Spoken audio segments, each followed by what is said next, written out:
তাহলে ভালোবাসা এটা কি শুধু মুখে নাকি অন্তরেও লাগবে? শুধু অন্তরে নাকি কাজে কর্মে হাতে পুরো অঙ্গ দিয়ে বুঝে দিতে হবে? তাহলে 1 নম্বর মুখে, দ্বিতীয় অন্তরে, তৃতীয় অঙ্গ প্রত্যঙ্গে। তাহলে একটু খেয়াল করি, রাসূল যেভাবে চলেছেন, যেভাবে বলেছেন, আমি কি সেভাবে চলতেছি? নিজেকে একটু প্রশ্ন করেন। রাসূল যেটা করার জন্য নির্দেশ দিয়ে গিয়েছেন, আমরা কি সেটা করতেছি? আসলে হচ্ছে কি, আপনি একটা জিনিস মানতে হলে তো ওই জিনিসটা জানতে হবে, তাই না? আপনি একদম জানেন না, মানতে পারবেন? মানা সম্ভব?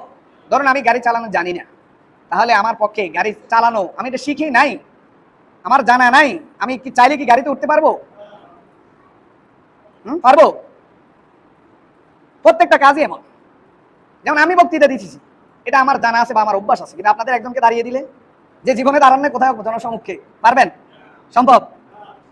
এখানে আসার আগে ওনার ভূমিকম্প শুরু হয়ে যাবে।